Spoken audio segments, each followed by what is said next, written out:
Booth మాకు కావాలి, మా ఎన్నికల బూత్ మాకే కావాలి, మా బూత్ మాకే కావాలి.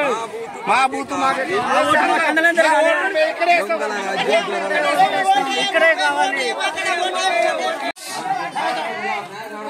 పోలింగ్ కేంద్రాన్ని మా చింతలగడ్డ తండంలో ఏర్పాటు చేయాలి. పోలింగ్ కేంద్రాన్ని మా చింతలగడ్డ తండంలో ఏర్పాటు చేయాలి. పోలింగ్ కేంద్రాన్ని మా చింతలగడ్డ తండంలో ఏర్పాటు చేయాలి. వచ్చి చూసిండు, 3 బళ్ళను చూసి ఎండ మంచిగా ఉంది, నీడ ఉన్నది, అన్ని ఉన్నాయి, ఎండ పెడతాం అని చెప్పిపోయాడు. మరి ఆడబోయి ఎట్లా మార్చుడు సార్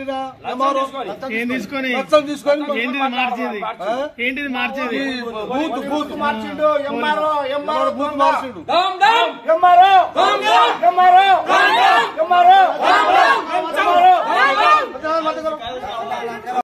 ఎన్నికలు ప్రతి ఎంపీటీసీ అయినా సర్పంచ్ అయినా మా యొక్క చింతలగడ్డ తండ కొత్త గ్రామ పంచాయతీలో జరిగేది. ఈసారి ఈ ఎంపీ ఎలక్షన్లు ఈ రుప్సిన్ తండకు లంచం తీసుకొని ఎంఆర్ఓ వాళ్ళు తీసుకొని మా ఎలక్షన్ ఇక్కడ జరిగే ఎలక్షన్ ని తీసుకుపోయి అక్కడ రుప్సిన్ తండలో ఎలక్షన్ కొత్తగా పెట్టిస్తాడు. ఇప్పుడు ఎలక్షన్ బూత్ మా బూత్ మా తండకు మాకు కావాలి. ఈ విషయం పై కలెక్టర్ సార్ దగ్గర, ఎమ్మెల్యే సార్ దగ్గర, అందరి దగ్గర పోవాలా, పై అధికారుల దగ్గర, అన్ని చోట్ల పోవాలా. కార్యదర్శి ఎంఆర్ఓ పాత్ర ఈ మొత్తం ఇబ్బంది లేదు, వేరే ఇబ్బంది లేదు. కలిసి వారు చింతలగడ్డ తండ గ్రామ పంచాయతీ ఇప్పుడు కొత్తగా తండాలు ఏర్పరిచిన తర్వాత గ్రామ పంచాయతీ చింతలగడ్డ తండాలు ఏర్పాటు చేశారు. అప్పటి నుండి ఎలాంటి ఎలక్షన్లు ఉన్నా మా తండలోనే జరిగేది. ఈ గత ప్రభుత్వం నుండి కూడా మా ఎంపీటీసీ గానీ సర్పంచ్ గానీ ఏ ఎన్నికలు వచ్చినా ఇక్కడే జరిగేది. అలాంటిది ఇప్పుడు మా తండ నుండి దాదాపు మా తండలో 450 వచ్చిన ఓట్లు ఉన్నాయి, 150 కడపలు ఉన్నాయి, జనాభా 750, 800 వరకు ఉంటారు.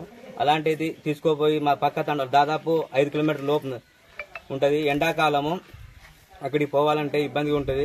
ఎంఆర్ఓ మన కార్యదర్శి అందరూ వచ్చి ఇక్కడ 5 రోజులు చూసి తర్వాత కూడా ఇక్కడే క్లారిటీగా ఇక్కడే బూత్ ఎలక్షన్ బూత్ పెడతామని చెప్పేసి మళ్ళీ రుప్సిన్ తండలో మార్చడం జరిగింది. 204 బూత్ అక్కడే మార్చారు. అది మార్చడం లేకుండా మా తండ నుండి నా బూత్ తీసుకుపోయి కార్యదర్శి ఎంఆర్ఓ మాకు తెలియకుండానే రుప్సిన్ తండలో మార్చారు. మేము ఎలాంటి ఎవరు అక్కడికి ఇక్కడ ఎవరు పోము, మాది మాకు కావాలి,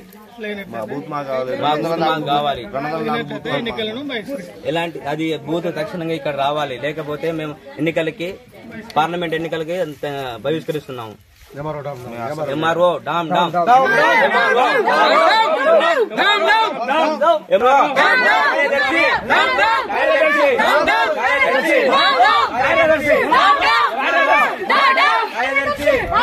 ఇద్దరు